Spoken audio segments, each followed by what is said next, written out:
പ്രശാന്ത്, ഇന്നത്തെ ദിവസത്തിൻ്റെ പ്രാധാന്യം അറിയാമല്ലോ. ഗുഡ് ഫ്രൈഡേ ആണ്, ദുഃഖവെള്ളി എന്ന് നമ്മൾ പറയും.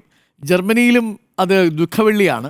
ബാക്കി എല്ലാ സ്ഥലങ്ങളിലും ഞാൻ മനസ്സിലാക്കിയെടുത്തോളം ഹോളി ഫ്രൈഡേ എന്നോ ഗുഡ് ഫ്രൈഡേ എന്നോ ഒക്കെയാണ് പറയുക. ദുഃഖവെള്ളിയിൽ നമ്മൾ ഓർമ്മിക്കുന്നൊരു പേരുണ്ട്, അത് യൂദാസിൻ്റെ പേരാണ്. ഞാൻ ഞങ്ങളുടെ റിപ്പോർട്ടർമാരുടെ അടുത്തൊക്കെ ചോദിച്ചു, നിങ്ങളുടെയൊക്കെ ജീവിതത്തിൽ എപ്പോഴെങ്കിലുമൊക്കെ യൂദാസ് മോൻ ഉണ്ടായി കാണുമല്ലോ എന്ന്. എൻ പ്രശാന്തിനോട് ഞാൻ അങ്ങനെ ചോദിച്ചാൽ ബ്രോ എന്തായിരിക്കും മറുപടി പറയുക? ജീവിതത്തിൽ യൂദാസുമാർ ഉണ്ടായിട്ടുണ്ടോ? ഈ ദുഃഖവെള്ളിയിൽ എന്തു പറയുന്നു?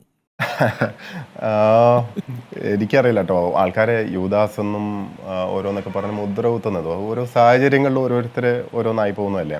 യൂദാസിനോടും എനിക്ക് തോന്നുന്നില്ല യേശുക്രിസ്തുവിനൊരു പകയോ ദേഷ്യമോ അല്ലെങ്കിൽ അങ്ങനല്ലല്ലോ. യൂദാസിനോട് പോലും പറയുന്നത് നീ ഇന്ന് എന്നെ ഒറ്റ കൊടുക്കും, രാവിലെ കോഴി കൂവുന്നതിന് മുമ്പേ 3 തവണ തള്ളിപ്പറഞ്ഞിരിക്കും എന്നാണ് പറയാൻ അറിയാം.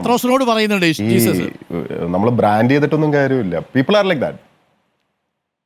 എന്തോ പത്രോസിനോട് ജീസസ് ക്രൈസ്റ്റ് പറയുന്നതാണ്, ഇന്ന് പുലർച്ചെ പുലരുന്നതിന് മുമ്പ് കോഴി 3 തവണ കൂവുന്നതിന് മുൻപ് നീ എന്നെ ഒറ്റ കൊടുക്കും, തള്ളിപ്പറയും എന്ന് പറയുന്നുണ്ട്.